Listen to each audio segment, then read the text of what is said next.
All right, welcome everybody. I'm almost starting to lose count already, but this is our fifth day of the 12 days of Christmas. Thank you so much, everybody, for joining us again. It is still almost hard to believe. Yep, it's Friday night, so I still have another week of this, and I am so excited. I have to tell you, I've really been enjoying it, and I want to thank everybody as well for all the feedback that you've been giving me on Instagram or in my DMs. And I'm really glad to see you guys are enjoying it as well. And of course, for anybody that misses anything, as we were chatting earlier, I know people are now seeing it on YouTube after the fact, which is wonderful. So whether you're able to join me live or not, it's still going to be great content. It's going to be up there for you guys to see as we continue through our 12 days of Christmas. Now, Miss Alex, are you laughing already? So, with that, I do want to let everybody know, of course, I am continuing to post our schedule. I actually have a new addition to the schedule, which I'll announce a little bit later on as we close out tonight's session. Just a little bit about, again, why I've come up with this. And I feel like every time I come up with another reason to be able to share with everybody. But as I've mentioned time and time again, I really was just looking for an opportunity to be able to do something to celebrate the holidays, celebrate joy, and not really wanting to get caught up in the rat race that I feel like so many of us with small business kind of feels sucked into leading up to Christmas. And then of course we get to Christmas and then it's just like this complete drop off, I think, for many of us, in which we finally breathe, finally start to think about friends, family, still Christmas shopping. And I really just didn't want to do that this year, but yet I did want to be able to do something for my community and find ways for us to be able to get together. And so as I started researching some sort of kitsch, I did come up with the idea of the 12 days of Christmas. I make no qualms about letting everybody know I had really no idea what it was, thought that it was the 12 days leading up to Christmas,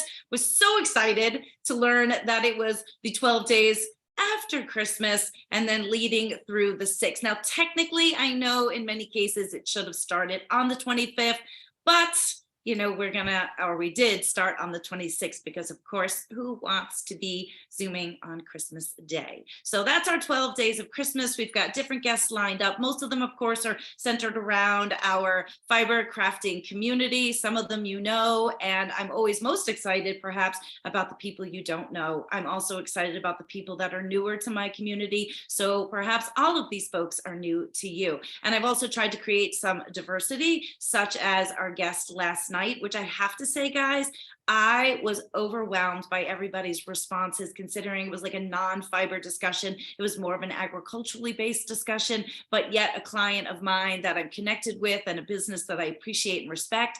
And I think so far that was the most resounding feedback that I've gotten. And thank you for all of you for embracing something different and learning about something different. So tonight's going to take a little bit of a different spin. It's still part of our like fiber crafting community, but in a different aspect. This is also family to me, whereas different people that I've worked with and different people we've had on as guests, some of them I know more than others. So I think this is just another aspect of what goes on in my life, literally in my life, and as in my life, Long Island Yarn and Farm. And I'm really excited to be able to share that with you guys. So I'm going to first let the mom introduce herself and give a little bit of a background, you know, and then we're just going to kind of kick off from there. I mean, obviously, there's lots of conversations we're going to cover tonight. Of course, you know, how Sally and I have worked together in so many years past, how we found each other, things that have changed, how Alex comes into this. I know all of you guys are well aware of the unboxing that's going to happen there on Alex's side. And then I've got my unboxing here ready to go as well. But you're silly if you think I'm going to do that right in the beginning. So you guys are going to have to hang in there for that. And of course, we're going to be sharing with you the coupon code that I have for you guys, as I do every night as well, and talk a little bit about our raffle baskets. And yeah, so lots to cover. And I can also assure you, we're also going to go down a horse rabbit hole or a horse hole, we're just going to go in lots of different directions, because some people have changed some of their levels of interest, which has also changed mine and their working relationship. So I'm looking forward to that. And the one thing I'm really remiss of is I did not have time to post today the previous investments that I've made in my princess there. So for those of you guys that are new to us and don't know those yarns, I will definitely be sure to post pictures of that afterwards so that you have a chance to see the previous creations. And then we are going to unveil the fifth creation from my my Princess Alex. So Sally, go for it. Welcome. Why, thank you. It is a joy to be here. And I guess Bobbin thinks it is too. He's being a show hog today, but that's okay. Of course it is. Bobby's trying to get his rise to fame. My name is Sally Brandon, and I am the owner now of the Shepherd's Studio out in Kansas, the former owner of the Shepherd's Mill. And that's how Tabitha and I became acquainted when she called me many years ago and started asking questions about doing yarn for her. And I did that for many years. And now I've been able to step away from that and put it in the hands of a couple in Eastern Kansas, M&M or MM Fiber Mill, I should say. And I spend my time as a weaver, which is what I always wanted to do with the mill, always intended to do, and was never able to get away from the spinning frames enough to get much weaving done. But that's my gig now, is to be a weaver and a designer and an artist. And we're going to dive lots more into all of that, of course, but I think that was like a really great brief overview, and I'm excited to kind of go into, you know, things in greater detail about our history. And because I mean, as much as we've worked together, I still always have so many questions about, you know, your thoughts and interests and, you know, decisions that you've made, and I'm just looking forward to bringing that to everybody else as well. So my princess, would you like to introduce yourself? Hi, I'm Princess Alex, the obviously most important person here. I had like some fiber sheep and alpacas, but I sold them and I bought 2 horses, which was the best investment anybody could ever make. So yeah. Do you at all? I mean, obviously you're the daughter of Sally Brandon. Yes, did we forget that? Unfortunately, I am, yeah. I think you have a lot more to be fortunate about, ma'am. You know that too, of course. And is there anybody else in the family, or is it just the 2 of you? Nobody that's important. I mean, my dad, he gets hay for my horses. Well, I would say that's pretty important, because you should see how much hay costs around here, ma'am. Yeah. And there's this other thing that lives in my house, but I'm not quite sure what it is. Yeah, those things happen, right? It's just like a leech that's just there taking up space. That would be your brother, JJ, right? I don't know. I forgot. Alex, tell everybody how old you are. I'm 14, otherwise known as 25. So isn't that the truth? For sure. And yes, for those of you guys that have met Alex before, I know a couple of you commented on the picture that I posted of her earlier about how much she's grown up and looks so much older, but that whole mood that she is still there, and we love her for that. So I knew this was going to be a no holds barred, and was looking forward to it as well, because well, we'll have to tell them later, right? We're going to tell them later about what's going to be happening next year. Yes. Oh yeah, next year.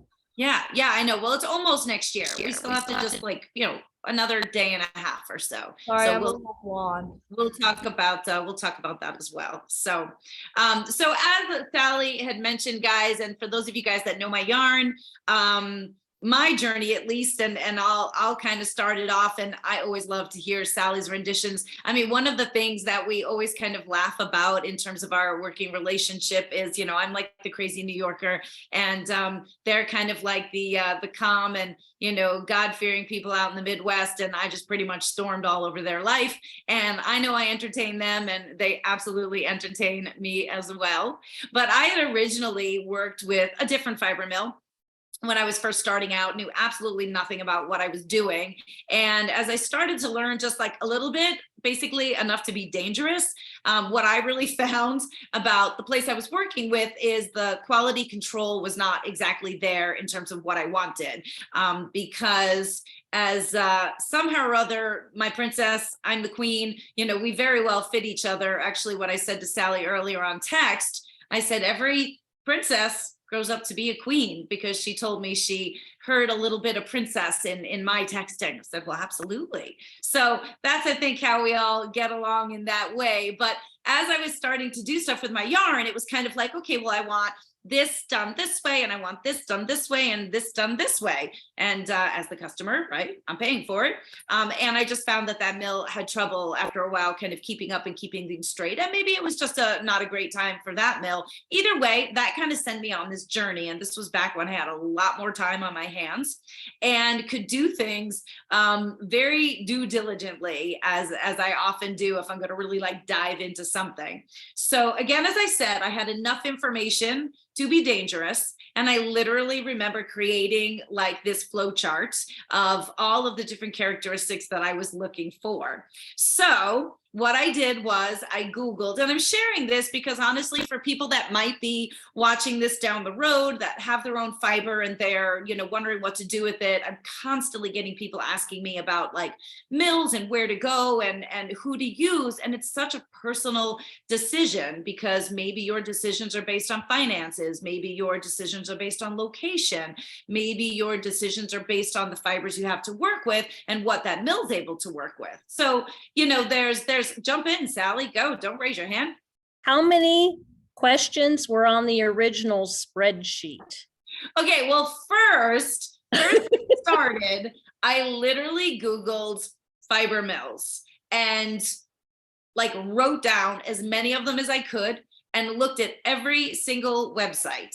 And I think initially I had minimal characteristics or minimal requirements. Like they obviously needed to be able to work with llama and alpaca, which is not always something that everybody does. They needed to be able to de-hair, which we can talk about that a little bit more later. But as I'm learning, that is definitely not something that everybody offers.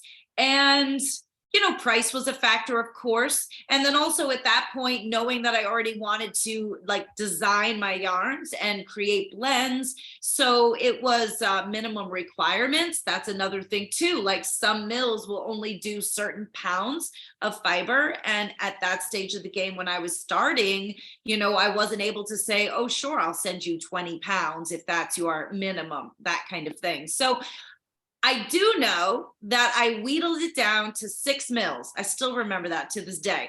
There were 6 mills that I was then going to call, and I had spent, I don't know who I thought I was.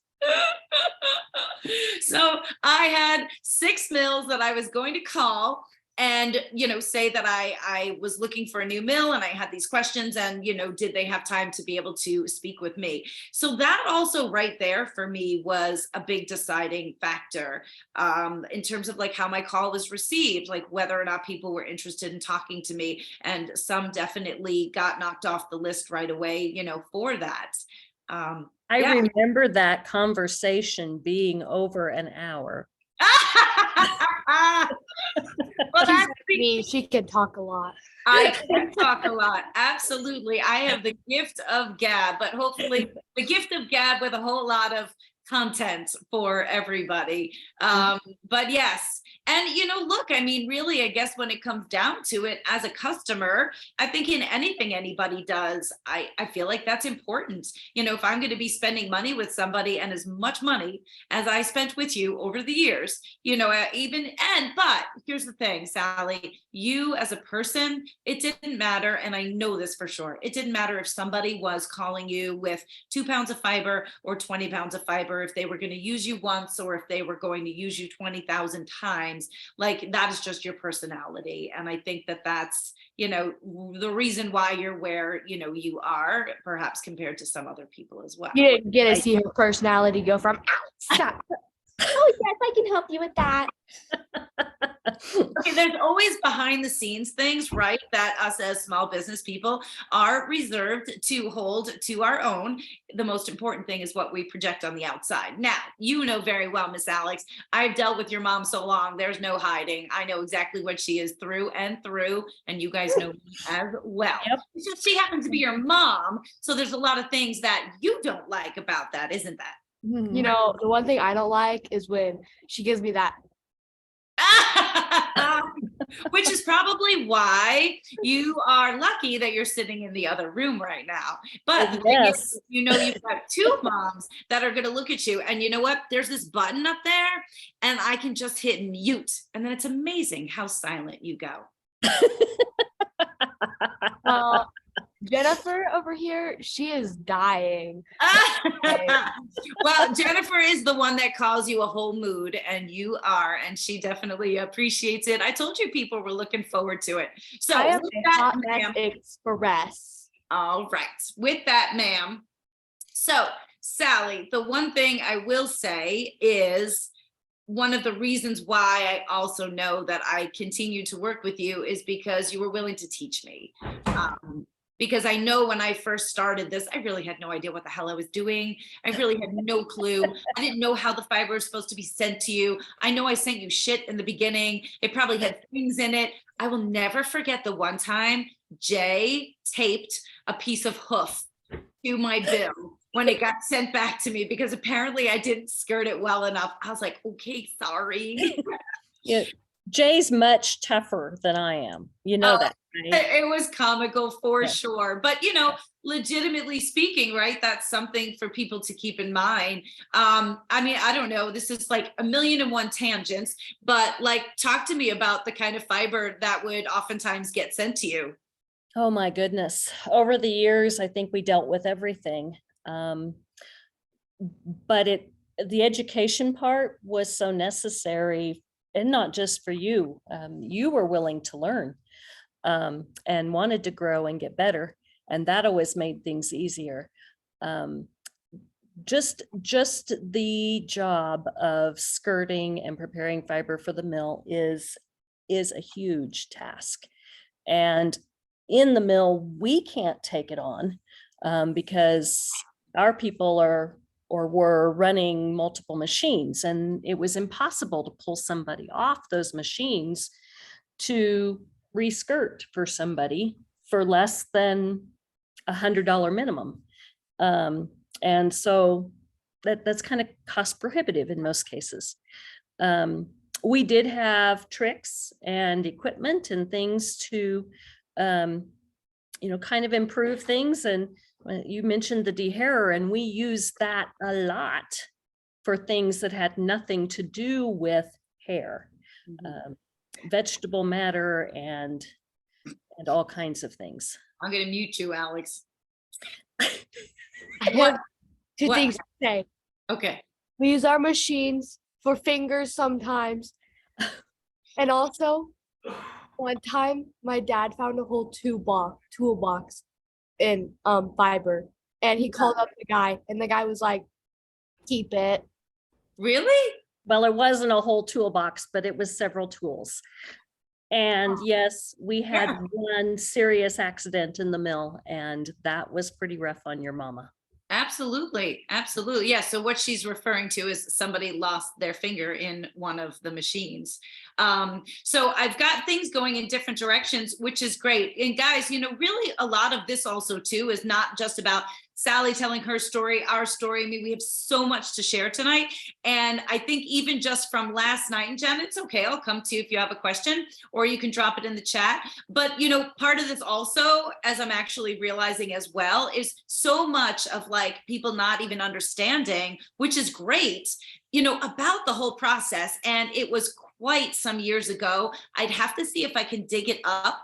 It's on Facebook because that's when I was doing more Facebook, and we did a Facebook Live. But when I took a trip to the mill, we did a live of going through the mill, all the different steps on a particular yarn we were doing at that time, taking it from start to finish, which was absolutely amazing. So, you know, one of the things that I always love is like, not only through these 12 days of Christmas, are you guys going to be learning about different small producers like myself and agricultural producers. And now this is really about not working with a designer or, you know, somebody who knits, but more about, you know, how my yarn, you know, comes to you guys and what makes it different and what makes it special. So the first thing I'm going to start with is just to answer Erin's question as far as what skirting is.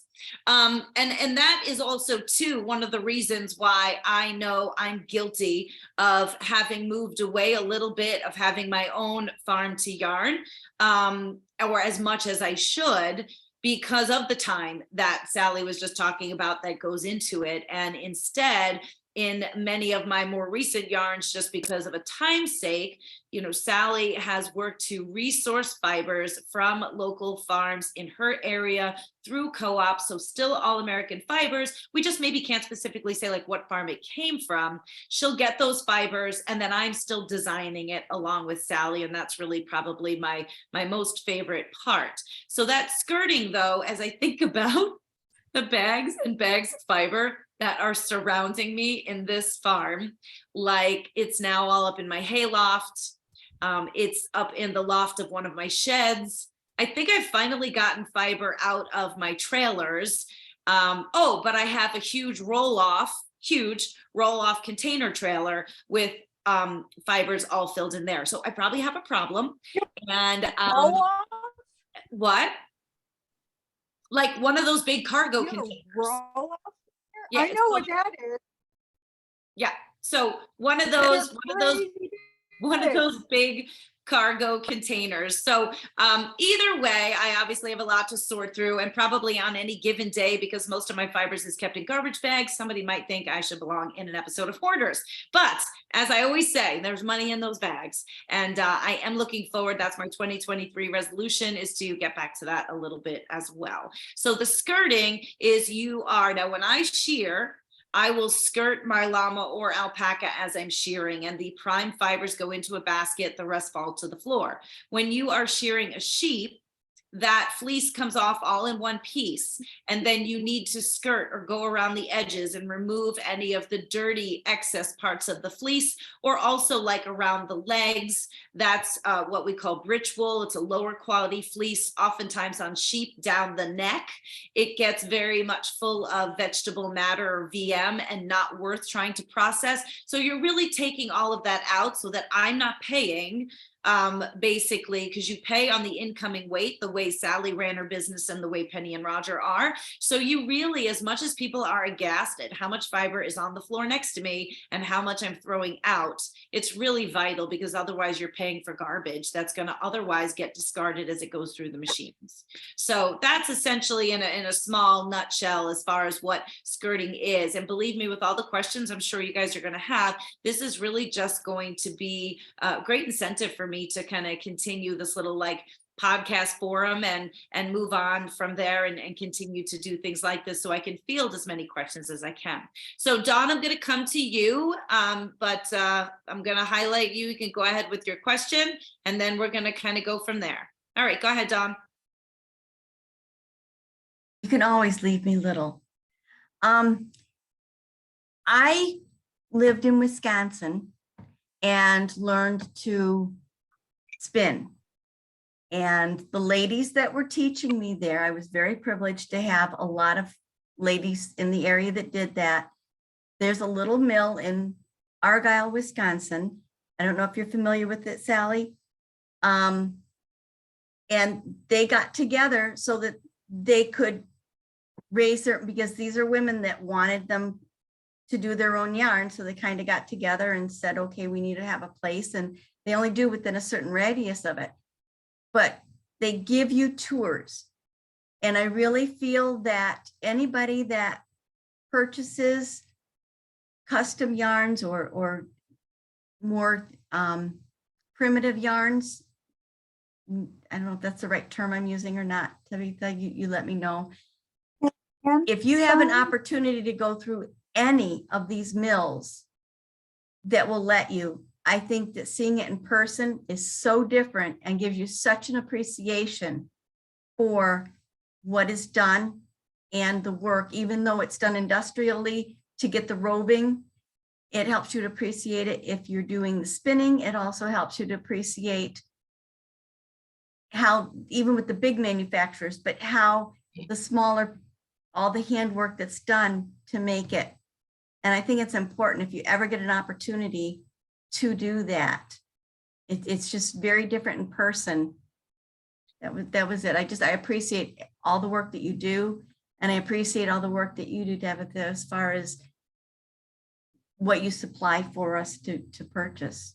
Well, thank you. Thank you. And yes, it is Very much. absolutely. And I hope, even though we can't necessarily show, all of those steps. I mean, I hope through our stories tonight, we can help people to have a better perspective, because I think it's to nobody's fault that it's like impossible, to really understand, what goes into all of that. So Flag, oh, go ahead, Sally, jump in. Tabitha, do you still have, when you came out at one point, we were working on a yarn for you and we did a live tour of the mill and showed that yarn? Well, that's what I'm saying. I did that on Facebook. So it should Okay. still be there. Right. So I'll have to go through and look that up and see if I can share that, because it was great. Absolutely. And it would be interesting to see, now that I have a YouTube channel, it'll be interesting to see if I can find a way to get it onto there. For people to be able to see that. So yeah, I mean, that's a whole nother conversation in itself, of course, in terms of taking everybody, through it, step by step.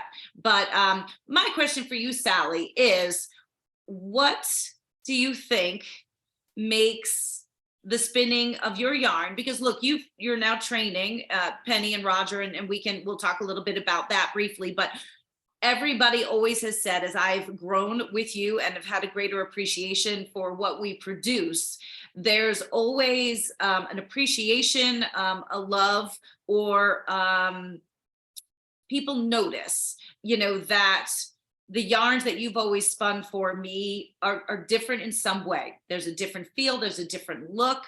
And it's not just about the fact that it's not overly processed. Sometimes you get a little bit of the farm, as we say. I will always make no exceptions for the fact there might be a little slub here or there, just to show the beauty of the fact that it's made by hand. But can you attribute anything to that? Even though I know you're very humble, can you attribute anything to that at all? Love and magic. And again, why did you stop this? So I think that the only thing that I can attribute what we did differently, and what Roger and Penny's, the recipes that Roger and Penny are using, being different, is that I came at it as a weaver. And I wanted weaving yarn, but I wanted lofty weaving yarn. Alpaca, in the weaver's world, alpaca is not considered a warp yarn because so much of it will drift apart. Warp yarn will drift apart. It'll start to stretch and eventually break on the loom. And that, to me, didn't make sense. I loved alpaca, and I felt like there had to be a way to make beautiful alpaca that I could use both as warp and weft, and that knitters would appreciate and enjoy too. And part of that came with the blends. Tabitha, when we started blending it, and the more we blended and the different things that we blended, we found things that were just perfect together. Um, but a lot of it has to do with how the processing happens and the amount of twist that's put into the yarn. And just that goal to keep it a usable weaving yarn, but something that knitters love as well. And that was always my goal. Well, you definitely have achieved it for sure. And everything always has a 2-ply, is what we've always done. I've always done. It's interesting because I know you've done some 3-plies, over the years, and they just never resonate as much with my community, which is always interesting. And I don't know if it's a matter of what people are used to, because certainly people buy 3-ply, 5-ply, 8-ply from commercial companies, but they will ever just go back to, they just love the 2-ply, that we would do. It's so interesting. We could never get the loft and the softness in a 3-ply yarn. Oh, yes, It was exactly. just never going to happen. Yep, exactly. So just time's sake, trust me, I could talk to you for 1,000,001 years, but we have so many things to cover. But I do want people to just maybe get a little bit of a background in terms of how did you arrive at owning and starting a mill? And I know you said, so like, or where did your love of weaving come from? Because I know the mill came because you couldn't find the yarn you wanted, so you needed to go make it. So then where did your love of weaving come from? So the mill is Jay's fault. There is no doubt. He is the one that said, hey, we should do this. Yes, I saw it as a great opportunity to get the yarns I wanted. The love of weaving is a 4-H thing for me. Oh my goodness, Alex, close your ears. You already think I'm older than dirt. In 1988, I traveled to Finland as a 4-H exchange, and I spent 6 months Cool. living with 6 different families in Finland. And my goal when I found out I was going to Finland was to learn as many folk arts as I could. And I was blessed to learn both to weave in the weaving houses in the communities, and also to do bobbin lace. And those are still my passions. So that's where that came from. And then, so I guess we'll just flash forward for the sake of time. In terms of, I always think it's, so my journey with you was that, of course, initially I was so guarded once things really got good between us in terms of sharing. I know, Miss Alex, we're getting to it. Don't you dare open that. Don't you dare touch that, but you can hold it. Yeah, well, I got my knife too.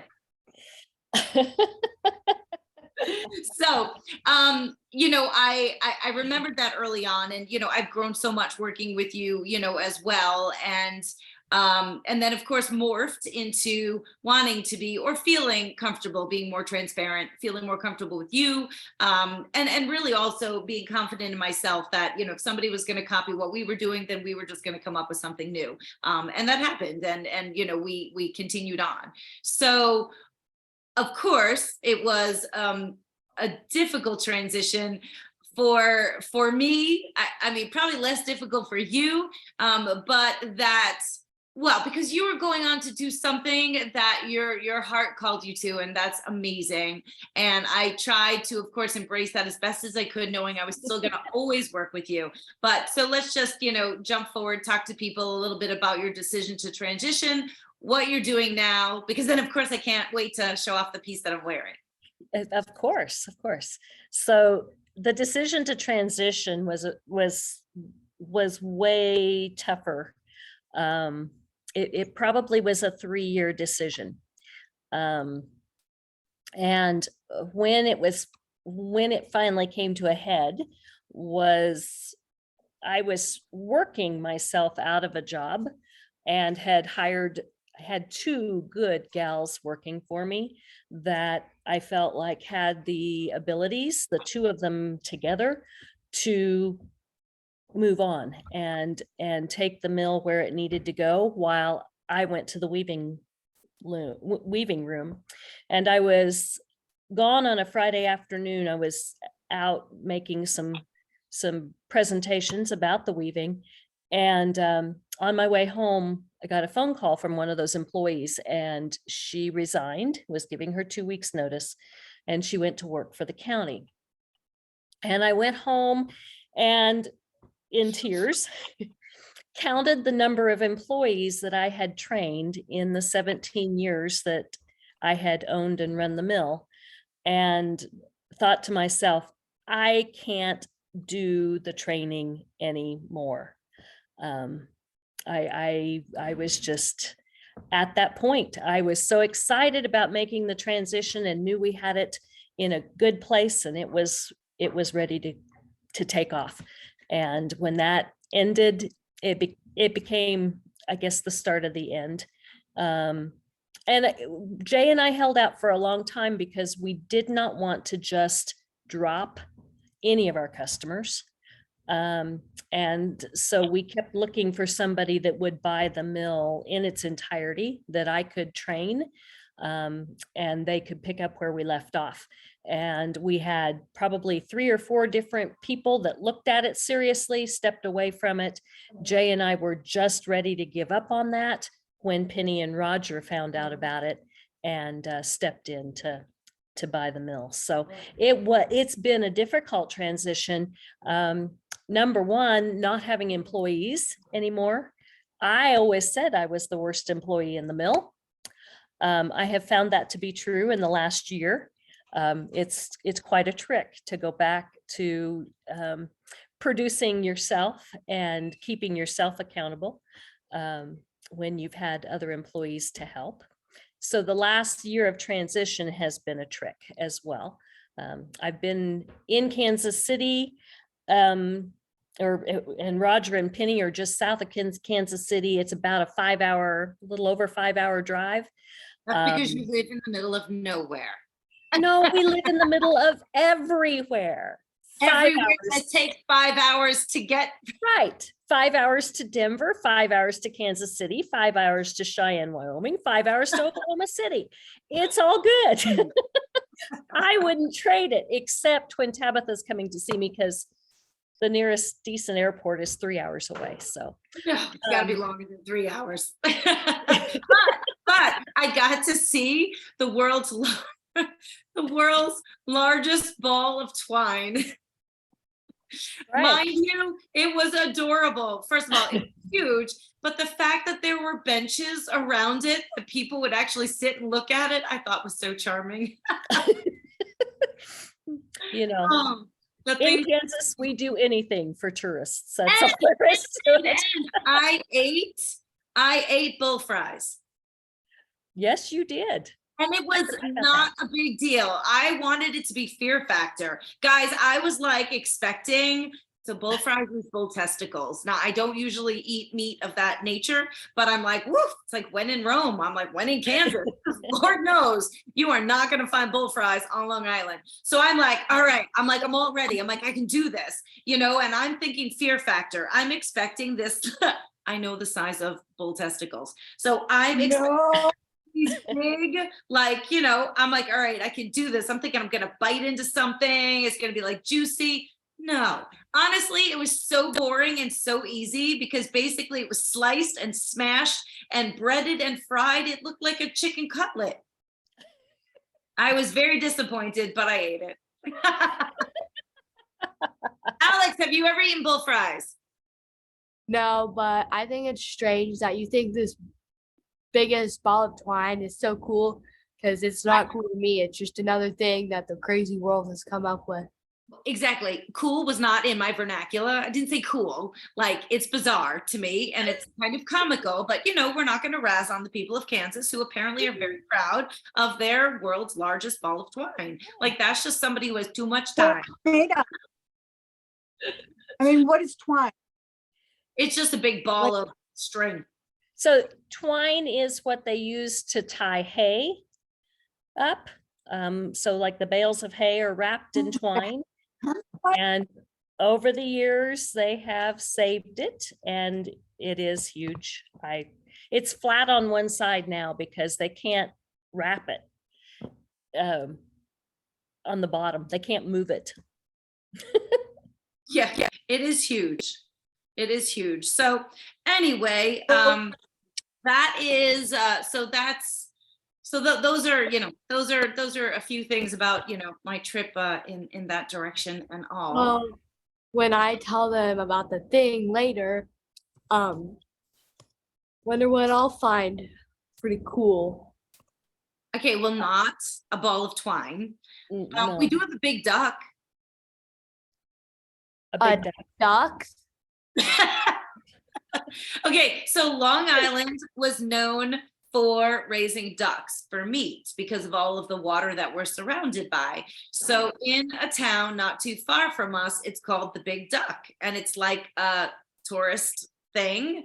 It's just a big wooden duck that has a little gift shop inside, apparently. I've not been in it in quite some time. So I cannot wait. I cannot wait. Wait. All right, here's what we're going to do. This is what we're going to do. I promise I'm going to come to you, and everyone who is roasting me, because I see your comments, I'm getting messages. So like, I get you guys want unboxing to happen, but really, like, you have to hang on. And if you can't hang on, then you can watch it on YouTube and then I'll get more views. But we have to leave the most exciting stuff, of course, until the end. So I know, Alex, you're going to be fine. The patience of a 14-year-old, it's all right. So You better believe I don't get bacon for this. the thing that is, I would love, I really just want to give Sally a moment, because again, as I said, guys, there's so much content, it's unreal, and I am aware of the time. But I really, really want Sally to tell everybody about how she participated in the Kansas City Fashion Week, which is absolutely amazing. And that's not something I've shared with anybody. So that means she created pieces that actually walk down a runway in Kansas City, which I'm wearing one of them.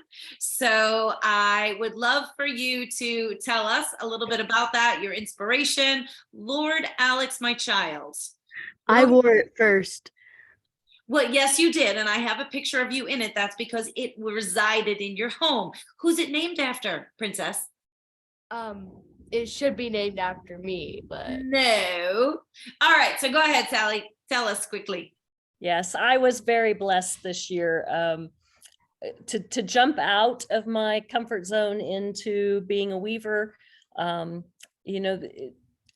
know better. I know that you don't become an artist overnight, but the blessing was to have been.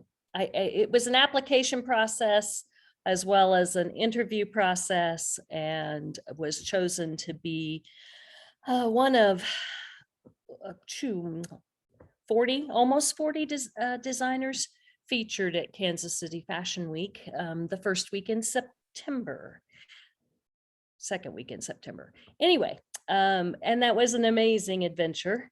I did 10 jackets, outerwear pieces, including the Tabitha Ruwana that. Well, wait, you have to talk about the inspiration, but was this This. one of the jackets? That is one of the jackets. The whole collection is the Joy collection, because it has been a joy to be able to go where I originally wanted to go 17 years ago. And yes, it is a big deal. Kansas City is one of the bigger regional shows that are part of the whole New York Fashion Week. They're not held at the same time, but it's kind of a spin-off from that, and organized by the same group. Yes, there is my daughter on the red carpet with me. Amazing. And guys, yes, if you're not already following Sally, the thing is, and you need to change it, Sally, it's still the Shepherd's Mill, even though you're the Shepherd's Studio. So on Instagram, it's still the Shepherd's Mill. And if you go to that, you will see all of the videos and different things that she's archived, and all the different pieces that she created for that Right. Kansas City Fashion Week. And so what was your inspiration? I mean, of course, partly I'm asking this because I was part of it, but what was your inspiration for naming the different pieces that you had? So part a big part of the joy of my life is people.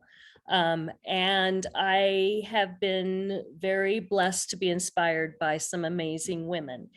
And so as the Joy Collection evolved, I realized that I wanted to pay homage to those special women that have had an effect on my creative life.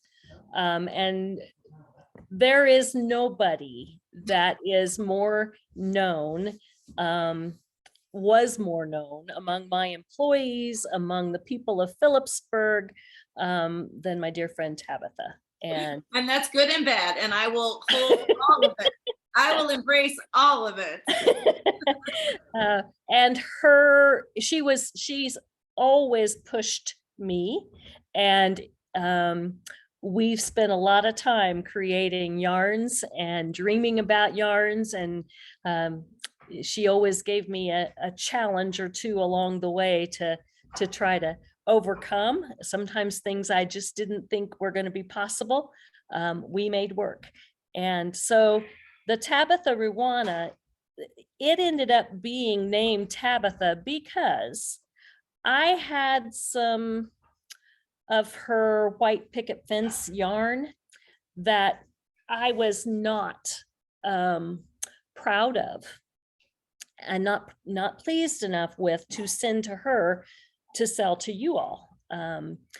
In the training of employees, there were always obstacles to overcome. And the blend for that white picket fence was one of the hardest things for my employees to get handled. And so this had gotten set back out of the way.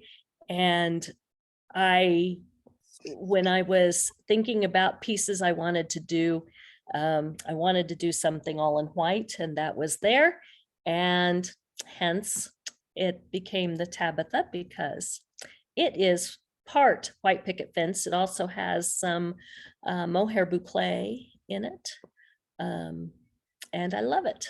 And I think it's always interesting because it's like over the top as my personality can be, which I totally understand. My aesthetic is always very clean, very simple. Most of my people know I'm not a bright colored girl. So I thought it was so interesting, your choice, your most minimalistic piece in terms of the color style, but yet it really is so me. And I'm so honored.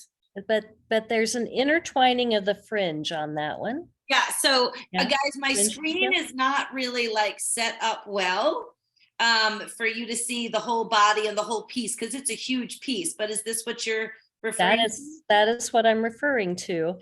And there's an intertwining, or there has been a huge intertwining of lives. I kind of giggled when she called us family, but we have kind of become like family. And that was part of that as well. That had to be on there. It's got a little sassy fringe to it, because there is a little sass in our queen. There is a lot of sass in this queen for sure.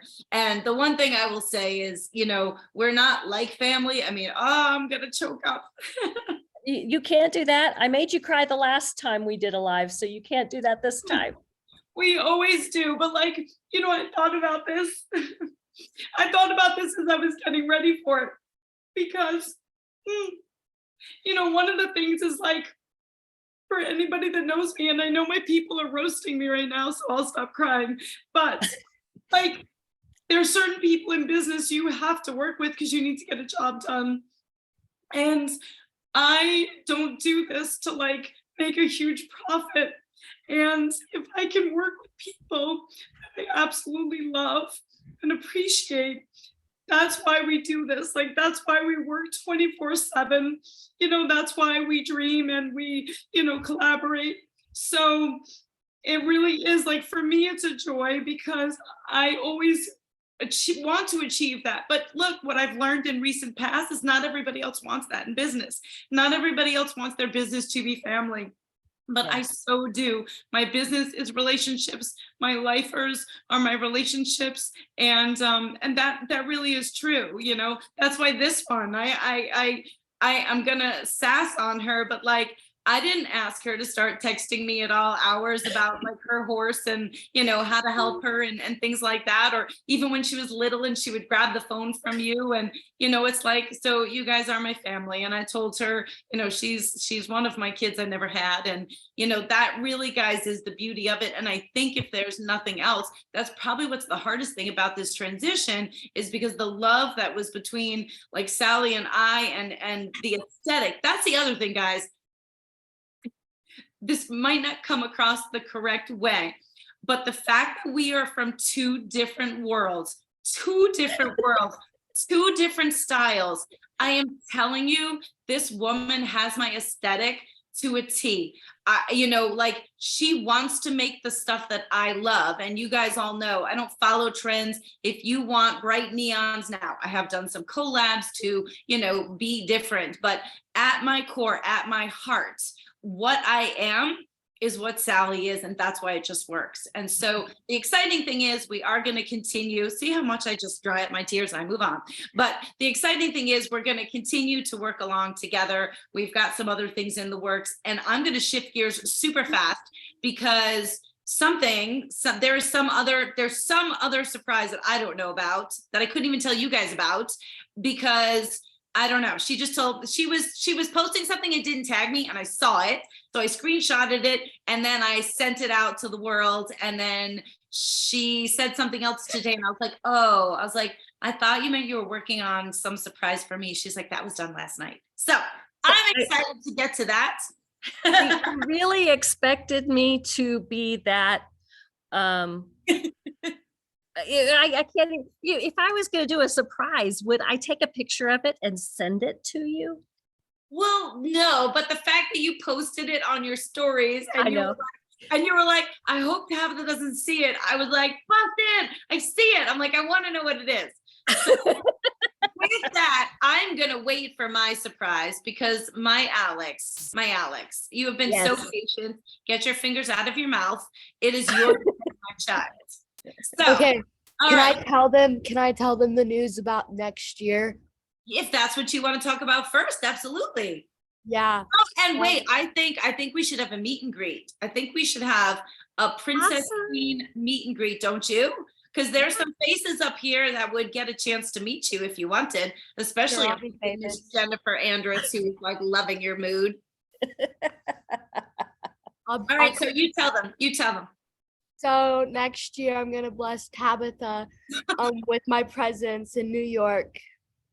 Yeah, I'm going to wow. New York. For a week.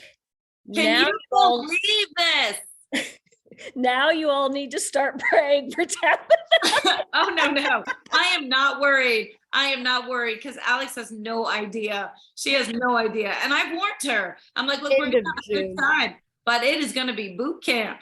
So, but I am super excited to be able to. The funny thing is, so coming from the Midwest, right? Alex, what are you looking forward to most? What have you said? The horses? Well, that. She's like, I want to see where the rich people live. Oh yeah. Yeah, well, that would not be here. So I have to make sure I get her out to the Hamptons, because she thinks everybody that lives on Long Island is like super rich, don't you? Do you live in a double wide?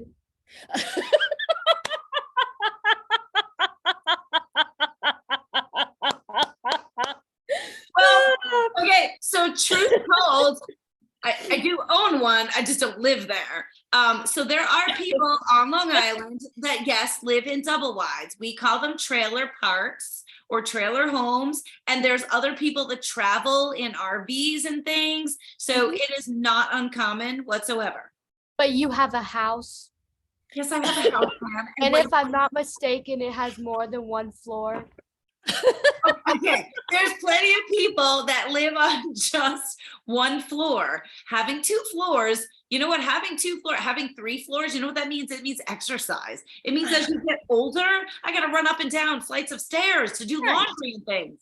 Yeah. I seen this thing on TikTok. You get you a miniature pony, some roller skates, and you roll around. I mean, if I might interject, to be fair, the reason why you don't have multi-level houses where you live is because of your weather. You're in a tornado area, Take it right? down. Like, yeah. Which should mean that we have a basement, Oh. but we don't. Oh, But that doesn't mean like wealthy. We have less land space, so we build up. I grew up in Tornado Wait, Alley. wait, guys, the only thing I gotta ask you, because I'm not sure what's gonna happen for our videoing. For those of you in the little captions up top, when you guys comment, I don't know what it's gonna look like on video, and not that I mind it. So I wish if I could spotlight you, or you know what, we'll just roll with it and let's see what this taping looks like, and it'll be an education. That's truly, because I just feel bad if you're gonna like look minuscule like on the recording, but go for it. So what were you saying, Beth Angie? I grew up in Tornado, I mean, right dead in the center of Tornado Alley. And we had a 2-story house plus a basement. I mean, we had a tornado that came straight through the middle of my town and took down buildings and everything else. You just lived with it, for Pete's sakes. Yep. I mean, I didn't grow up rich or in the rich part of town. 2-story houses were 2-story houses.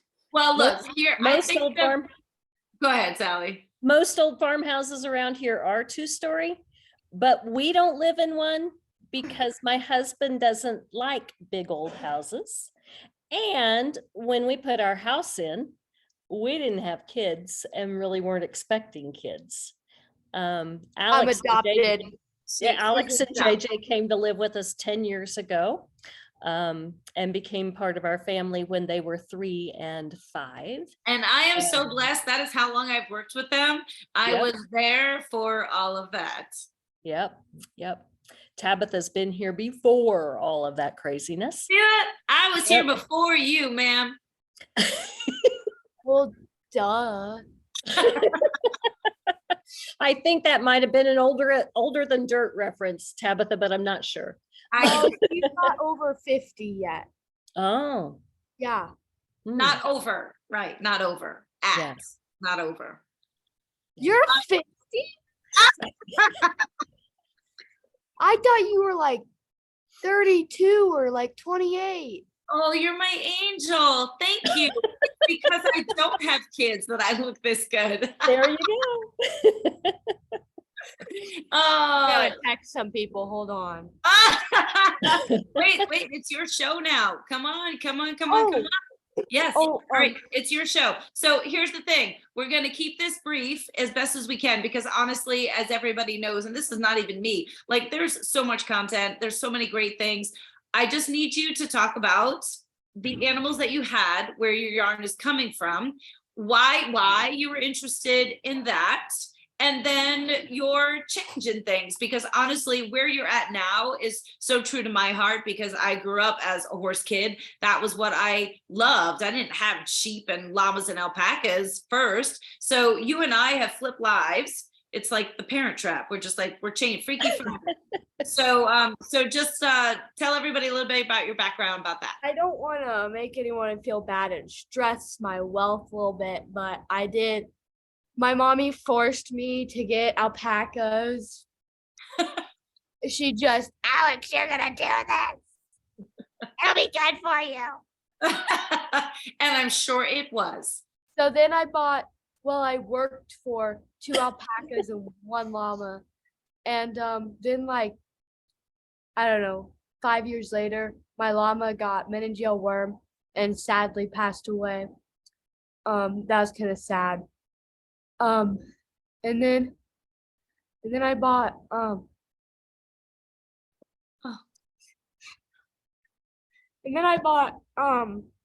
I was given like a expensive alpaca baby boy. And then I was also given another llama. Isn't it amazing when you're cute, you get things for free?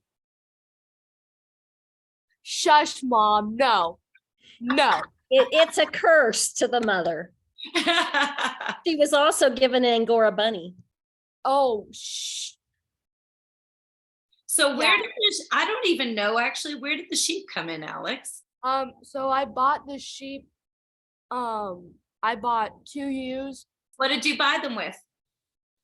My own money Well, I get that. How did you get your own money? from, well, I'm cute and people give me things. But you must have had money. Did you have to do chores?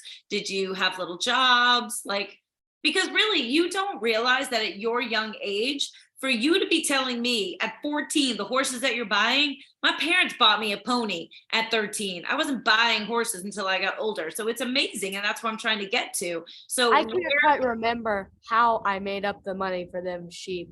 okay, them hopefully it was alpacas. legal. Alex, you talked to Mr. Bugby is how Oh you yeah, got the money for the loans. sheep. Loans at the bank that I got real stressed out about and paid back like that. Awesome. Good for Oh, you. and I bought a ram. Okay. Yeah. And then my ewes had like 5 or 6 oh, and I was also given another ewe. She was my dolly, but she got too fat and didn't get pregnant. And I was forced to sell her. Well, but that's a good lesson to learn. You know, a lot of times that's an issue, right? If we have too much fat in our systems, you know, it makes it harder to get pregnant. But it was my dolly. My Well, bottle lamb. Anyway, so I sold her with another ewe I got from the same place and my very first wether. And I don't know what I did with that money. Probably spent it on something or another. And Coffees at hometown grounds or ice cream. shut up, well, Mom. that's we do not say that to our Oh. mom. Shush. Good job. Anyway, I think you come to me in Long Island is going to be so much fun. and then I pretty much sold my sheep for a whole lot more than they were worth. Probably not. I don't really know. It doesn't lady matter. That's amazing. Yeah. I sold So, it. but, so why did you decide to sell your fibered animals? Because fiber animals, I mean, they make you some money. Per animal, you can get about $500 each year per animal. So, I mean, you want to become rich, buy you a $300 sheep And let your parents feed it. oh, And shush then about you that part. earn Gotta make it look easy, Mom. Anyway, and oh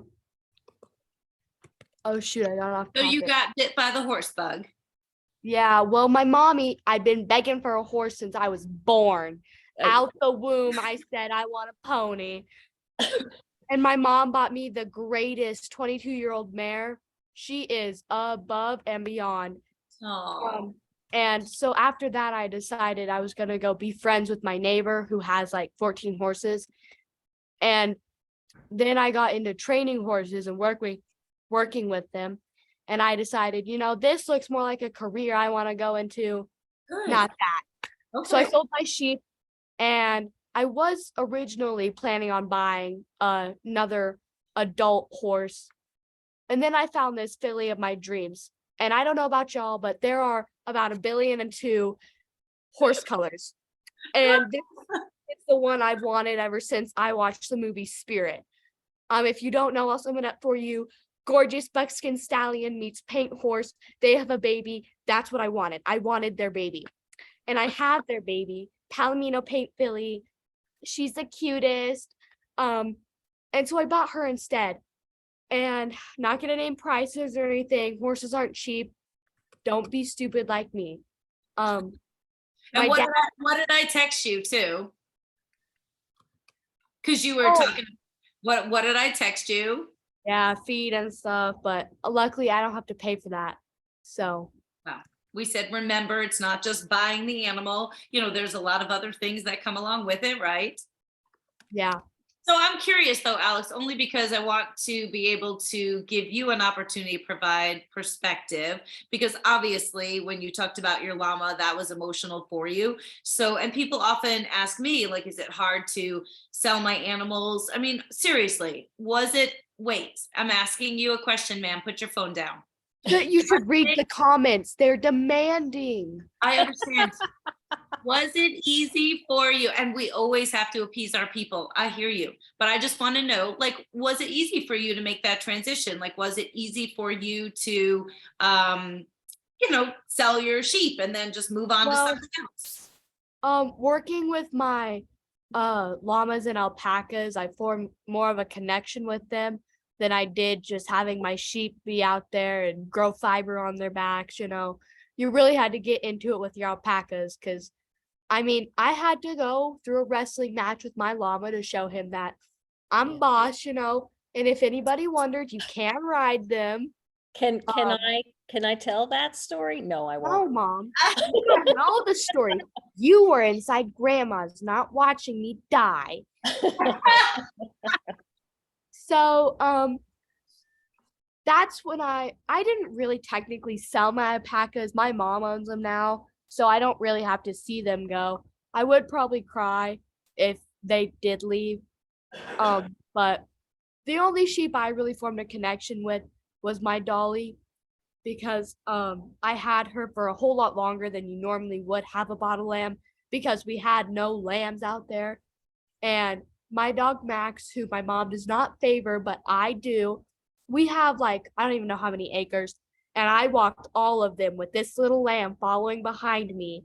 And my dog Max was right behind the lamb, making sure she was sticking behind me. And, and if you want to know how we got over the fences, you pick your lamb up, set her over the fence, watch your dog crawl through underneath the fence, and then you follow your dog. It's not that difficult. But yeah, she was the best lamb ever. I wish she would have had a baby because I probably wouldn't have sold her with my other ewes. But unfortunately, she didn't. So that was a nice paycheck, though. Well, sometimes it's okay to say that that's, what makes it a little bit easier, that's okay. Yeah, But I just wanted to ask you to talk about that a little bit, just because, it's not always just as flippant as you make it seem. And, people always ask me those same questions as well. So flash forward to your career with horses. I'm going to let you open up your box. I technically officially own 2 horses, and me, my mom, and the other thing that lives in my house called JJ own my mare, Sunny, who I go out and see almost every day compared to the other people that own her who only go out there and see her once a year. Not gonna name names or anything. Mom, She's But- moved. I don't get my horse drugs every night. you can't say that word on YouTube. So Alex, what was one of the things that, sorry, I was just having some lighting technical difficulties there. What was one of the things that you said to me the last time we were chatting, which leads you to knowing what's in the box? Aw. That's my mare. Yeah, she's the cutest. Oh, what leads me to know what's in this box? Yes, ma'am. Well, it's called intuition. That's my big gelding. Oh my gosh, you're too It's much. called when you're a horse person. Hold on, you guys are gonna Now, scoop you that. know what's really through? So Jill is the one that packed it, and she, of course, had to put it in a horse-related box, which really had nothing to do with anything. It was just the box we could find. Is that the actual brand? No, not at all. It isn't?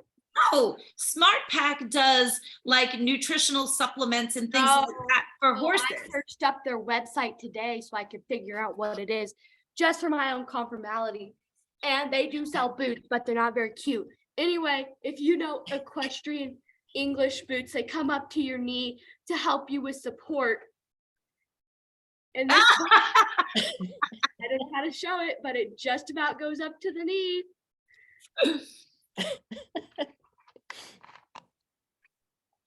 It's intelligent. Well, you did a good job, and I shall not lie, but there's a significance to it. So go ahead and open that box before you die, so then I can move on to my unboxing. Thank you.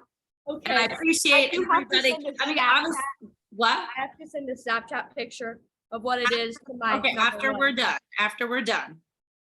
While Tabitha's unboxing, you can send your Snapchat Okay. picture quick. Well, Tabitha can talk about, actually, I'll just talk about it. I am quite the amazing yarn designer. You No, can't oh my do that God, yet. honestly, look at you segue. So yeah, do me a favor and talk about that because I can't even believe how long we've been on and I'm sympathetic to everybody's time schedules and I know they're looking for my unboxing. But yeah, so where did you come up Oh, with the it's all idea? about you now? Where- Wow. Where Yeah. did you come up with the idea for to start doing your yarns?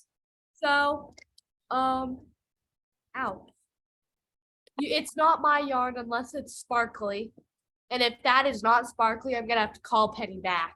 Okay, so the reason why she said that too, guys, is because she designs yarns just like I do. And honestly, until you actually get them in your hands, sometimes you're never like sure if it's going to actually come out with what you envision. And there was a little bit of a snafu in timing and things. So instead of the yarn getting sent back to Alex, it got sent directly to me. So she actually hasn't seen the final product either. So we also need to determine if we're going to still call it what she wants to call it. She did see the cone of yarn before it was washed at Roger and Penny's.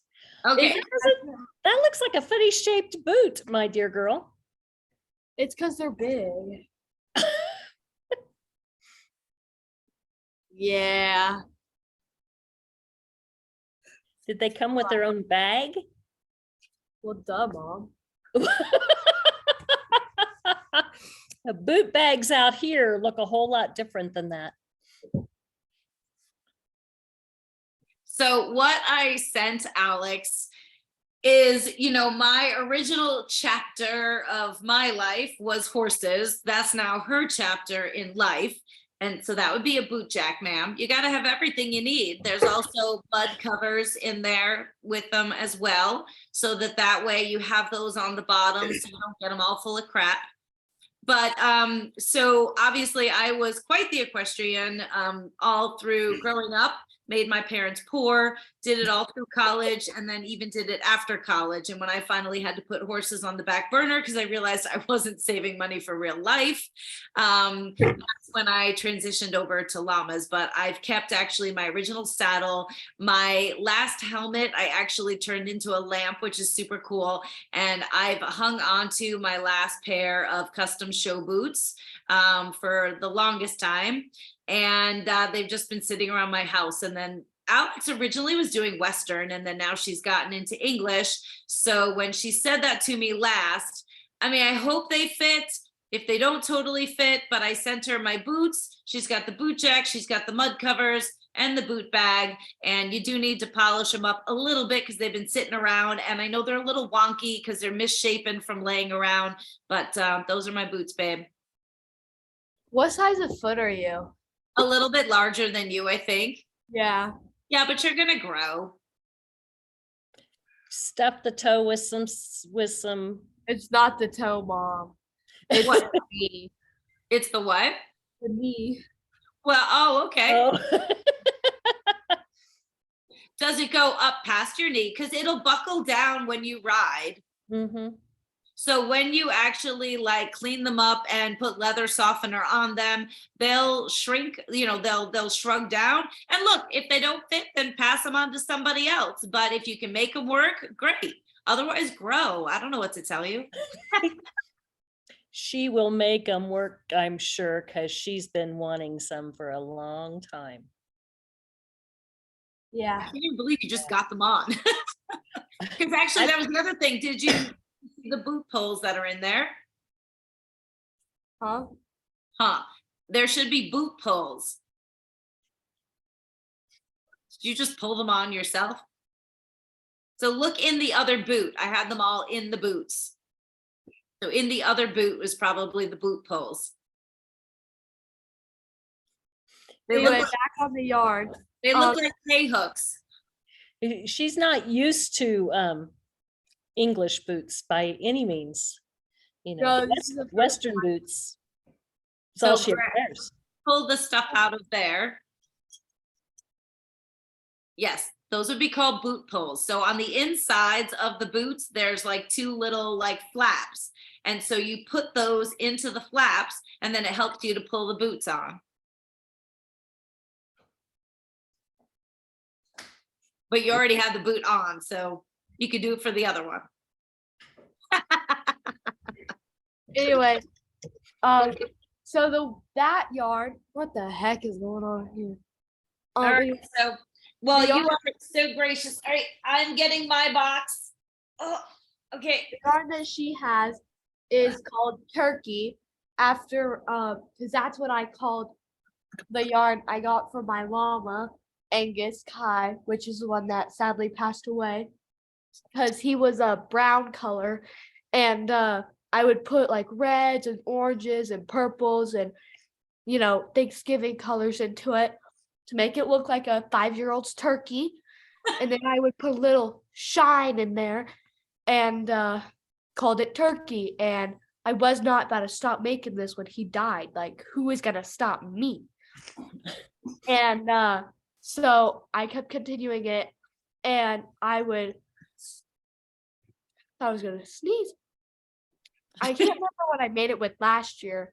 Something brown or whatever else. And I made it last year. This is an every year thing, Mom. Don't make that face. You're good. Anyway, and so this year it is different because this is the first year I made it with sheep's wool. And it's also different because we didn't have the right yarns and whatever else in it. Because Well, it's not that you didn't have the right, you just maybe didn't have what you were used to, so you chose something different. So Yeah. when we had the llama to do it with, we used both merino and bamboo. And since your sheep wore cormo, there wasn't a reason to put merino in with it. So we could only use the colors of the bamboo. So I'm going to jump in. For those of you that are maybe newer to us, for those of you that have been with us for a bit, my journey with Alex and her designed yarns and her very classic names, of which I allow her to name them and I keep it that way. We started off with Unicorn Poop. That Yes. sold out in a flash. Then our next two installments kind of came one to the other. We had Yellow Snow and we had Whiskey Winter. I definitely was highly suspect of how a 12-year-old at that point or 13-year-old came up with Whiskey Winter, but either way, it was super fun. Then after that, the most recent one, which we actually still have in our store on our online, we had Grandma Tea. And I really love that one because I'm a very blue, turquoisey, sparkly kind of girl. So we do still have that. So this is, as Alex said, this is the first time that I've actually ever done or had a Cormo wool yarn. So Cormo is a cross between a Corriedale and a Merino. So it's definitely in the fine wool breed of sheep. We've done Rambouillet before, which a lot of you hear me talk about, and we do have a new yarn coming out with Rambouillet. But I've never done a Cormo or had a Cormo before. I can't say I did this. Alex did this for us. So it's a 65% Cormo, 27% bamboo, and then it's an 8% Tropic Firestar. So that's a multicolored synthetic nylon that gives like a little bit of a shimmer as well as a little bit of a color to the yarn itself. She's just making me laugh over there. So I swear to God that I've not looked at this. If you guys go to our site, you'll see it just says Turkey Sport and it just has a price. Because I wanted to be just as surprised when I opened it. And I really, honestly, I've got to tell you guys, I do not think I have any plans of revealing the color because inventory is a little bit low around here and we are getting ready for real Vogue Knitting Live in February. So I don't think I'm going to put the picture up. We also do have a knit along that's going to be coming out that can also very well use this yarn as well. Kimberly and I talked about that on the second day of Christmas. So I'm going to leave up that little sheep. So only anybody who sees this video or watches it on YouTube is going to have an opportunity to see what the yarn actually looks like, be able to purchase it. Don't forget, you guys have the Holiday Life, LIYF. Coupon code, so that also gets you 10% off this yarn as well. There is 41 skeins, so as Jennifer and I were talking earlier, I don't think there's going to be any cart napping that's going to happen, but it definitely is going to be just an exclusive opportunity for you guys to see it and anyone else that watches the video. I have So- something to say. So, I feel like a stick figure. well, well, you're not used to it. Can you bend your knee? Well, there you go. You're fine. You just have to get used to it, my little cowgirl. Okay, so this comes from the girl that half the time sends me videos riding bareback with no helmet, asking advice on how to train her horses. And I'm like, geez, Lord, just like be safe. So it's definitely something you're gonna have to get used to, but looks fabulous. I jump better bareback than I do in my English saddle. I Yeah. get that spread eagle in my English saddle because bareback you got to press your knees in.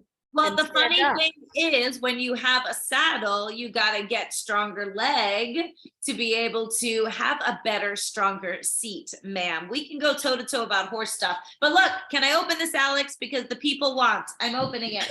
Oh my God, open the yarn. I know, I'm sorry. Okay, I'm trying not to look at it because I want to be surprised. But I have to open the bag. Hang on. Gotta open it.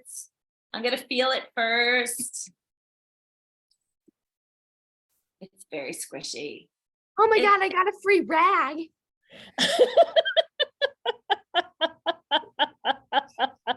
All right, it's all about me now, princess. Yarn, yarn, yarn. Okay, wait. So you have to, I hope you guys can see this well enough. It is. Now, I know you guys are not like favorable to brown, but I need you to Ooh, it's not see. brown though. It's like It- burgundy. I Yes, know it, it did not looks come out plum. the right color. No, that's what I was gonna say. I need you to know it's not brown.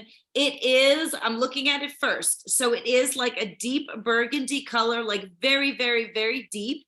It really has the squishiness of like our Rambouillet yarn that we've done before, but I have to say it's actually, I even like it more so than that because that's probably a little bit of the merino. I am seeing little bits of the farm, so that's the authentic part of it, especially with wool, because wool really hangs on to that stuff really strong. But again, that Tropic Firestar is giving it just a little bit of a shimmer and a little bit of color. So, Mm, see, So there's a little cast I'm gonna put it against my white background. orangey and green and gold in Yep, that. there's a little bit Firestar. of reds and yellows. So Can there's you a- put it under your other camera that you use for yarn, please? no, I don't.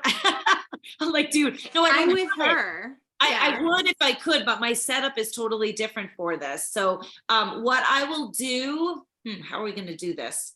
I tell you what, the only way I can do this, because honestly, I don't want people to see it. I don't want to make this public. I really just want it for people to see the video. So I'll just certainly say that if anybody sees this and you want to see an up close picture, DM me. I mean, there's not a ton of us. I can manage that for sure. Because I really, really don't. I don't want to put this out there.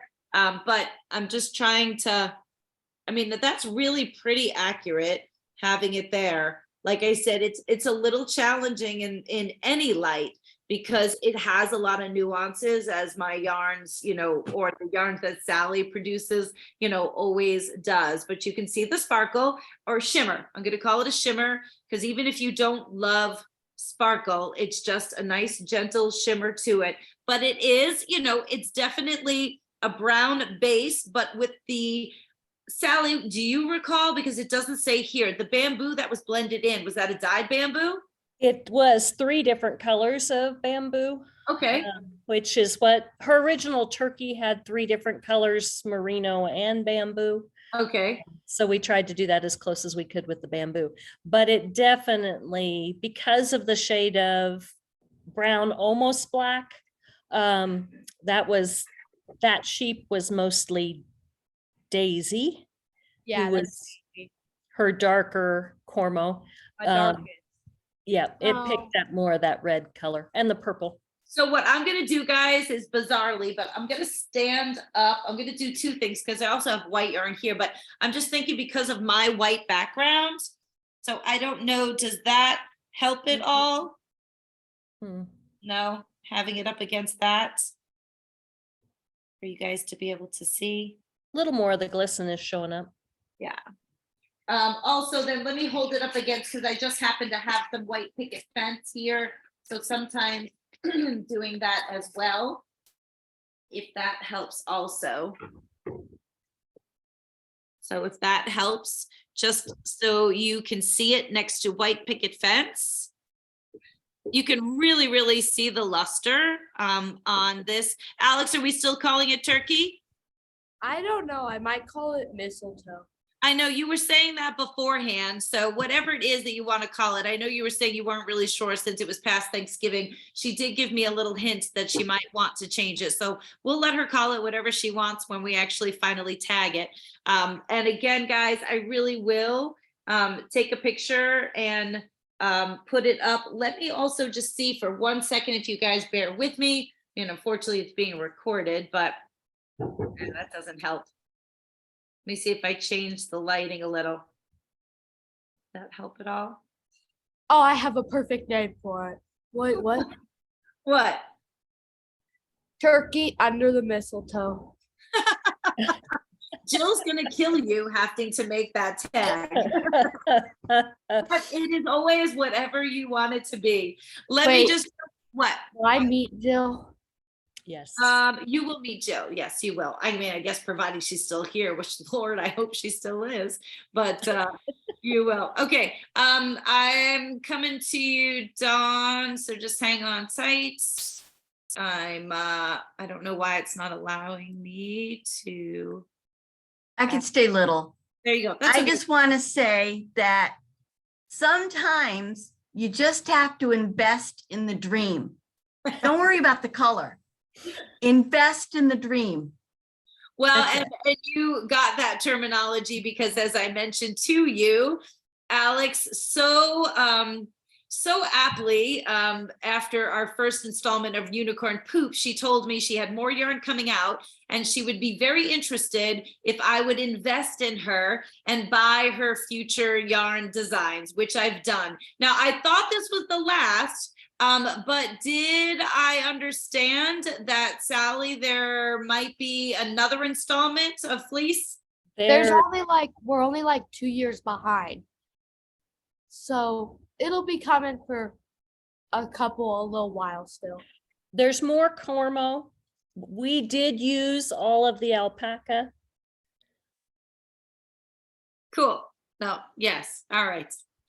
So I don't mean to like change gears because of course I'm very excited for people to take a look at this. Guys, don't forget, you do have that coupon code Holiday Life. For those of you that are newer to us, yes, this yarn is more expensive, but remember this is part of our farm to yarn collection. It was definitely a much smaller quantity that was produced. We can absolutely reflect the carbon footprint that goes into it. And so that's the difference between these yarns and other yarns that we create. So it is there on the site. It's live with just that little sheep. So you can find it under the sport weight yarns. Holiday Life gets you 10% off. And then also don't forget, if you do use that code, then for every $10 that you spend, that gets a ticket put into our raffle basket here, which I will say somewhere in this basket, without making a complete mess of things, I know that we do have a hand woven pouch. It's a one-of-a-kind hand woven pouch valued at $100 that Sally has given us to be in this raffle basket. So I'm not going to dig it out. Let's see if I can't find it at my fingertips. Oh, wait, it's all the way at the bottom. Hang on so I can show you guys. And then Sally, can I dare ask, can you get my surprise? Please? You think it's time for your surprise? Yes, it is, because I know people need to like go to bed and I want them to see my surprise. So guys, this is the hand woven pouch, this adorable little pouch that is lined, cute little fringe. So this is one of the items that was hand woven by Sally that is in the raffle basket. And the only way to get in it is for you guys to use that Holiday Life code. And again, that's just because I don't want this available to everybody. I want it available to the people that have spent time with me every night, that are taking the time to watch our videos on YouTube. So it's a very select group. So honestly, your chances are really pretty high for sure. So that's a really cool pouch that Sally did for us. So background on the surprise. I have no idea what this is. I didn't even know about it. Like I have love it. no idea. I have no idea. I don't I even know. pulled it off. I can't even. Okay, tell me. So several months and months ago, I had some placemats around here that I was trying to think about repurposing because they weren't moving. And they were linen blend. And Tabitha said, oh, send me some. I use cloth napkins. And if they don't wrinkle, I would like to have them for cloth napkins. Well, I I was still have the one that I took from you. okay. I was kind of concerned because they had some rayon in them and I was afraid they would wrinkle a little bit. But the fact that she used cloth napkins would make my grandmother very proud that I had a friend that would use cloth napkins, because And I you do. already heard from Alex that we live in a double wide.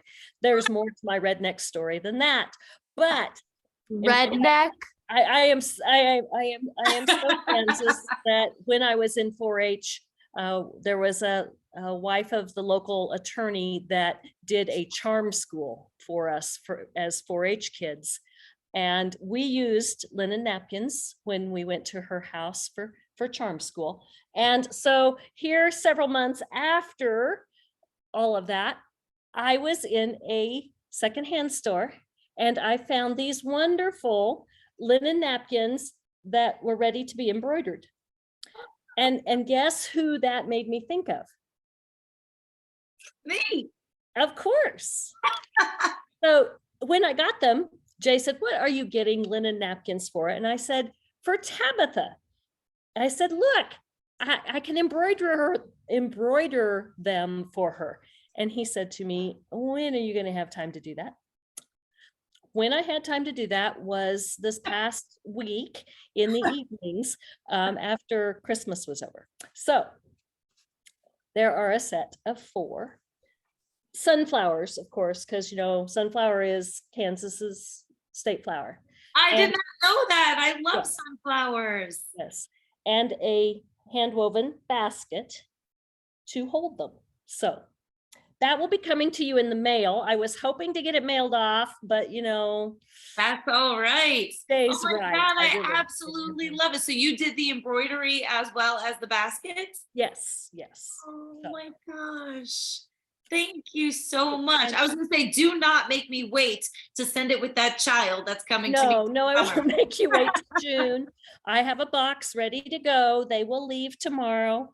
I love it. But I have enjoyed working on them and thinking about you. So That is so that so was your thoughtful. surprise. That is so thoughtful. Thank you so much. And guys, Sally and I will continue to work together. Actually, this is another piece. I never put them on my website because I really feel like they're pieces that people have to try on. So we generally have them like at our live shows or anytime I do venues. But Sally and I, behind the scenes, we've done a line of handbags. We are doing them again. We're just still trying to work out some of the pieces with that, using all of my Cotswolds wool that I have. Actually, from the last installment that I did, Sally absconded some, right? So it's I do. I have 2 skeins of white and 2 cones of white and 2 cones of gray in here. yep. So we're going to be definitely coming out with another line First of quarter. bags as well. So as always with all of these 12 days of Christmas, it's not even just about bringing you guys information, but also giving you little sneak peeks about some of the things that I've got going with the people that I'm working with. So I will say with that, even though I really could go on and on and on forever, I do want to just take a quick opportunity. Again, reminding you guys about the great raffle basket that we have that is exclusive just to those of you that are with us and watching the videos. Most importantly as well, if you guys have nothing to do, even if you have something to do for New Year's, like We're gonna be done before New Year's, I promise, but I am super excited that Stephanie from Asylum Fibers agreed. I didn't even like ask her. She was just like, she picked the date herself. So Stephanie and I are gonna be hanging out tomorrow night, absolutely cocktail in hand, to bring in the new year. So even if you have plans or you're doing something afterwards, keep us on in the background. So that is going to be tomorrow at 7 p.m. I'm sure we'll probably be on until about 9. So plenty of time to still ring in the new year. And of course, we will not only be talking about collaborations that we've done, but ones that we are planning to do. Then the new update is Sunday, January 1st. I'm super excited. It's somebody I had been meaning to reach out to, but once this all started, I kind of just ran out of time. But there's a young couple out of Vermont. It's called Yankee Rock Farm, and they are raising Finn sheep and also another breed, maybe Border Leicester, I believe. Either way, Siri is the young woman. She is a shearer, so a female shearer like myself. Colin, who is her partner, I do not believe they're married as of yet. I just absolutely admire their hustle. If you guys are not following them already, please go start to follow them. They are me like that long ago, meaning their content is purely educational. They're not trying to be kitschy or fun. She always brings value in all of her posts, trying to teach you guys about what she's doing, decisions she's making. And I absolutely admire. She calls it like a 4-H project that's just gone wild. And so her and her partner travel around and shear. So of course, as a woman shearer, now she does a lot more fleece sales. So I'm really interested in talking to her about that, because that's another one of my 2023 goals, is to definitely sell fleeces a bit more instead of trying to always turn it into something magical. But she also does have yarn. She has some small products. So I know most of you probably don't know her and Colin, which is the whole reason why I'm doing this. So I'm super, super excited to give them a platform for you guys to be able to hear about them, follow them, get to know them. So they're going to be joining us on 7 p.m. on Sunday the 1st. And then on January 2nd is Lisa Hoffman. January 3rd is Christina from Chelsea Yarns. January 4th is Amy Kidd. That's another yarn drop. So that's on Wednesday. And then Thursday, again, a little diversity. That is Christy from Birdie Parker Designs. I've got my Birdie Parker bangle on. I absolutely love her jewelry, and her and I have something coming out as well. And then of course, we're going to wrap it all up on January 6th with not only naming the llama, drawing the raffle basket. Somewhere in all of these days, we'll have a candle drop. So just still so many more things for you guys to enjoy. And yeah, so I really appreciate Alex being with us and providing the entertainment and the whole mood that she is for the evening. Thank you so much for your beautiful yarn. Again, guys, DM me. I'm going to be taking some nice pictures. I'll even FaceTime, whatever you want. I think I've decided I'm not going to put this on the website because I need it for Vogue Knitting Live in February. But if you guys want to grab it first, it is absolutely yours. It's the least that I can do for you. Sally, thank you so much for spending time and being a part of this and being a part of my life. And I look forward to everything that we've got in the future. And I cannot wait to get Little Miss Princess's butt here to Long Island. I have one last thing to tell everyone. And go ahead, you tell them. I'm bringing my horses with me. No. Lisa knows what I No. need, and I can send her a picture later so she can post it on Facebook. She thinks so. You do me a favor, send me your pictures, send me pictures of your horses, and I will post them and share them for sure. Because I really don't want to necessarily post your Instagram handle and direct people to you. So do that, and I will be happy to share that. And when you come to me, no, you're not bringing your horses, but I already promise you a day with Christopher, so you can go out and see what it's like and live that world. Jill has her own horse right around the corner. I'm sure she'll be happy to take you to her place. Does Jill's horse jump over things? No, remember Jill's horse is a draft horse. Yeah, she has, well, draft horses can jump, but she rescues. So this is her like 3rd rescue draft horse. So no, he does not jump. He keeps his feet on the ground. And perhaps I could maybe find somebody to let you do that. But girl, we do things a lot different here than you do in Kansas. So you will be very surprised. But we will give you all the experience in all the world. And I really look forward to having you here. It's Yeah, been I'm excited to go too. good, good. Yes. See some giant duck. I promise I am gonna have a whole itinerary for you, and I don't do that for anybody. So I'm gonna make sure we do all the touristy things you want to do and all of the things that are quintessential Long Island and whatever else you are interested in. So you have to do your homework as well, okay? I don't understand why you can have 2 pigs in the house, but I can't bring my dog inside. Oh, hush. Her pigs are much better behaved than your dog. You don't know that. Trust me, if I would still keep 2 pigs in the house and probably put my husband outside. My pigs are really good. So they're very clean. They're very neat and orderly. They do fight, but you'll see when you get here. So don't worry. When you come here, you can have 2 pigs and 2 dogs in the house. There you go. Do you have ice cream shop by your town? Wait, Ice yeah, what do you mean? Okay. She lives on ice cream, Tabitha. Oh my gosh, we have the best place called the Ice Cream Cottage. We have all sorts of like custom ice cream, things like that. Absolutely. You can eat ice cream every day. I don't care. She does. Now, wait. Here's the big question before I close this out. Does she get bacon? She does get bacon. My goodness. So I've not apparently- seen such apparently- patience on her behalf. Apparently, if Alex behaved herself, I asked her to minimize her sass. I asked her to be a young little professional. She can bring the mood, but I asked her to mind her P's and Q's. And she told me that if she was good, that mom said she could have bacon.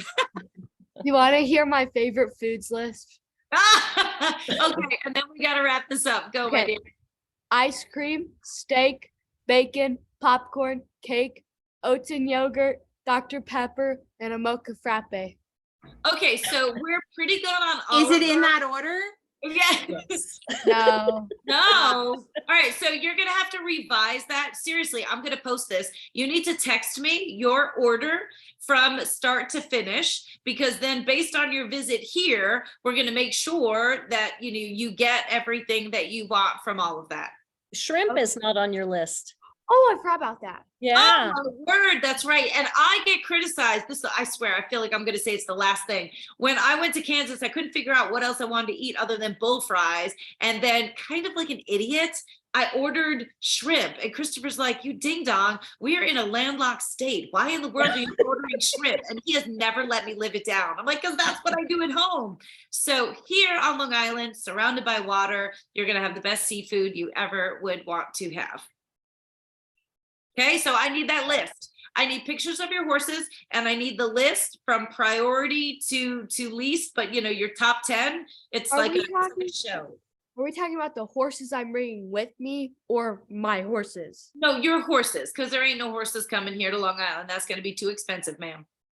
I'll send you a picture of the horses I'm bringing with me. I've Okay, showed them to you already. I know, but send them to me again so I can send them to everybody else. All If right? you would like to see pictures of your real horses, yes, you can also photograph the other horses that you are so proud of.